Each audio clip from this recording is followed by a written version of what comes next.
Il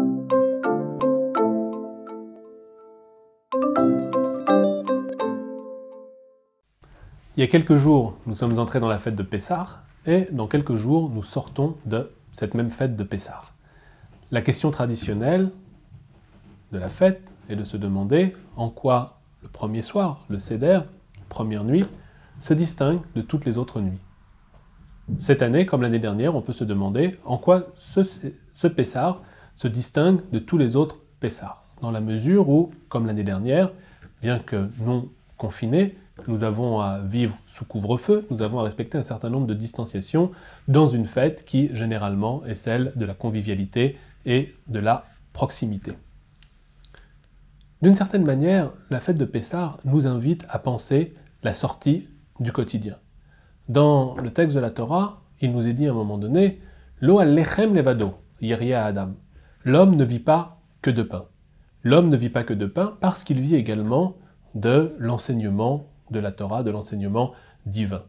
Et on se pose la question dans certains commentaires, pourquoi est-ce que l'homme ne vit pas que de pain? Pourquoi ce pain en question?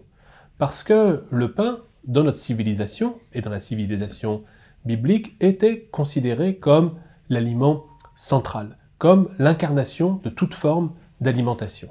L'aliment clé, l'aliment de base de tout groupe, de toute société.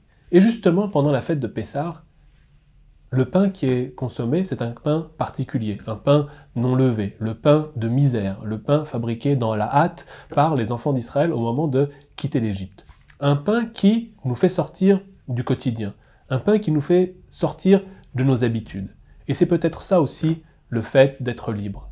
Les Hébreux ont cassé leur chaîne d'une certaine manière en sortant d'Égypte. Et si aujourd'hui, être libre, sortir de l'Égypte qui est celle du quotidien, qui est celle des habitudes, qui est celle des réflexes, ce n'est pas justement casser tout cela. Ce n'est pas justement se dire nos références, nos habitudes obéissent à une certaine construction et finissent par devenir un confort dans lequel on se laisse aller, dans lequel on se laisse couler.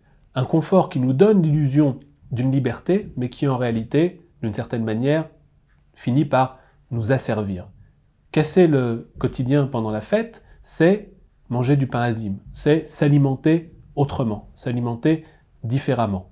Mais est-ce que, en abordant la fête d'un point de vue plus spirituel, d'un point de vue plus émotionnel ou intellectuel, on ne peut pas se dire qu'elle est justement l'occasion pour nous de casser les codes, de casser les habitudes et de se dire à mi-parcours, le dernier Kippour était il y a 6 mois, le prochain Kippour sera dans 6 mois, et si entre les deux, on se donnait l'occasion d'un examen de conscience, on se donnait l'occasion d'un retour sur soi et de se dire Pessah, on change nos habitudes, mais on prend aussi de bonnes résolutions, on casse le confort auquel on est habitué et on expérimente une nouvelle forme de liberté.